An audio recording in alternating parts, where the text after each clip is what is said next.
Good evening student. आज हम discuss करने वाले हैं अनदर टॉपिक, जिस टॉपिक में हम आज डिस्कस करेंगे कैंडिडेट की। इससे पिछले टॉपिक में हमने डिस्कस किया था प्राइमरी की। आपको उस वीडियो को मैं डिस्क्रिप्शन बॉक्स में उसका लिंक दे दूंगा, चाहे तो आप उसको वहाँ से देख सकते हैं, ताकि आप प्राइमरी स्टेज से समझे कीज़ होती क्या है, उसके साथ प्राइमरी की और सेकेंडरी की कैंडिडेट की क्या होती है। तो आज के वीडियो में डिस्कस करेंगे कंप्लीट कैंडिडेट की के बारे में। तो चलिए स्टार्ट करते हैं। सबसे पहले बात करते हैं डेफिनेशन ऑफ कैंडिडेट की। कैंडिडेट की is a set of one and more attribute. हमने प्राइमरी की में जो पढ़ा था ये उससे अपडेटेड वर्जन है। कैंडिडेट की क्या होती है? कैंडिडेट की या तो एक होती है, एक से ज़्यादा एट्रीब्यूट के मिलकर बनी हुई होती है जो कि कॉलम में होते, that can uniquely identify A record. और ये दोनों मिलकर यूनिकली आइडेंटिफाई करते हैं किसी भी रिकॉर्ड को जो कि टेबल में मौजूद होता है। Out of all possible unique key each one is called candidate की।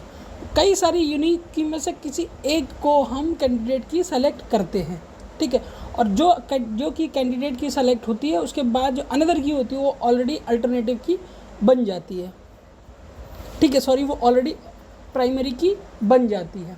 तो आप ऐसे समझिए कैंडिडेट की एक इस तरह की सेट सिंगल एट्रीब्यूट और एक से ज़्यादा एट्रीब्यूट जो कॉलम में मौजूद होते हैं, जो कि यूनिकली आइडेंटिफाई करते हैं किसी भी रिकॉर्ड को, उसको हम कहते हैं कैंडिडेट की। Out of all possible unique की, जितने भी पॉसिबल यूनिक की होती हैं उनमें से किसी एक को हम कैंडिडेट की सेलेक्ट करते हैं, ठीक है। की पॉइंट्स की बात की जाए तो वही हमने जहाँ पहले पढ़ा था वही अब पढ़ेंगे। Uniqueness, no two row can have the same value of candidate की। दो रो ऐसा नहीं हो सकता कि दोनों रोज में कैंडिडेट की जो हम सेलेक्ट करें उसकी वैल्यू सेम हो। मिनिमलिटी की बात करें, it contain minimum number of attribute required to uniquely identify a row. ये कंटेन करती है मिनिमम नंबर ऑफ एट्रीब्यूट जो यूनिकली आइडेंटिफाई करेंगे किसी भी रो को। There can be more than one candidate key in A table. एक से ज़्यादा कैंडिडेट की हो सकती हैं, इसकी पॉसिबिलिटी हमेशा रहती है। बात की जाए फ्रॉम कैंडिडेट की, जैसे ही हम कैंडिडेट की को सेलेक्ट करते हैं तो जैसे ही कैंडिडेट की सेलेक्ट होती है उसी कैंडिडेट की में से एक हमारी प्राइमरी की भी होती है। तो चलिए उसको एक रियल लाइफ एग्जांपल में एक चार्ट के थ्रू समझते हैं, जहाँ से आप इसको इजीली और अच्छी तरीके से अंडरस्टैंड कर पाएंगे। जैसे कि मैंने यहाँ एक स्टूडेंट एज और उनकी ईमेल आईडी का कम्प्लीटली एक एग्जांपल लिया है, जिसको आप देख सकते हैं। देखिए, इसमें हमने roll number, email ID, name और एज इन सबको कंसीडर किया है, ठीक है। इन सबको अगर आप देखेंगे तो name as such as possible same हो सकता है, एज बहुत सी कंडीशन में सेम होती है, ठीक है।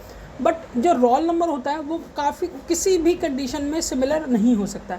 इसीलिए यूनिकली जो आइडेंटिफाई हो रहा है या कंप्लीट रो को, जो कंप्लीट रिकॉर्ड को जो यूनिकली आइडेंटिफाई कर रहा है वो हमारा रोल नंबर है, ठीक है। रोल नंबर तो नीचे मैंने लिख भी दिया, roll number unique for each student. Her student का रोल नंबर यूनिक है। Email also unique for each student. So roll number और ईमेल आईडी कैंडिडेट की, हमने स्टार्टिंग में पढ़ा था कैंडिडेट की एक से ज़्यादा हो सकती है, ठीक है। There more than one candidate की। तो यहाँ अगर आप गौर से देखेंगे तो हमारा ये भी कैंडिडेट की सेलेक्ट हो रहा है और ये पोर्शन भी कैंडिडेट की सेलेक्ट हो रहा है, ठीक है। इन दोनों में से किसी एक को हम कैंडिडेट की सेलेक्ट करते हैं। जिसको कैंडिडेट की सेलेक्ट करेंगे उसके बाद दूसरा ऑटोमेटिकली अल्टरनेटिव की बन जाएगा। एग्जाम्पल के तौर पर अगर हम रोल नंबर को कैंडिडेट की सेलेक्ट करते हैं तो प्राइमरी की सेलेक्ट करते हैं, कैंडिडेट की सेलेक्ट करते हैं तो ये आपका अल्टरनेटिव की बन जाएगा, और अगर इसको सेलेक्ट करते हैं तो ये आपका अल्टरनेटिव की दूसरा बन जाएगा। आप रोल नंबर या दोनों को अल्टरनेटिव की बना सकते हैं, ठीक है। बट रोल नंबर जो हमारा है वो प्राइमरी की है, ठीक है। ये एग्जांपल कम्प्लीटली ख़त्म होता है और वीडियो जिसमें हम प्राइमरी की को डिस्कस करने वाले हैं तो कम्प्लीटली फिनिश होती है, ठीक है। अगर इस टॉपिक से रिलेटेड आपको कोई भी कन्फ्यूजन है तो मेरे चैनल के डिस्क्रिप्शन बॉक्स में आप कमेंट कर सकते हैं। साथ ही साथ अगर किसी भी आप अपने फेवरेट टॉपिक पे वीडियो चाहते हैं तो वो भी मेरी तरफ से डेफिनेटली आपको प्रोवाइड की जाएगी। कमेंट सेक्शन में उस टॉपिक को लिख सकते हैं ताकि उस पर कम्प्लीटली और डिटेल वीडियो आपको मैं प्रोवाइड करा सकूँ। बाकी वीडियो आपको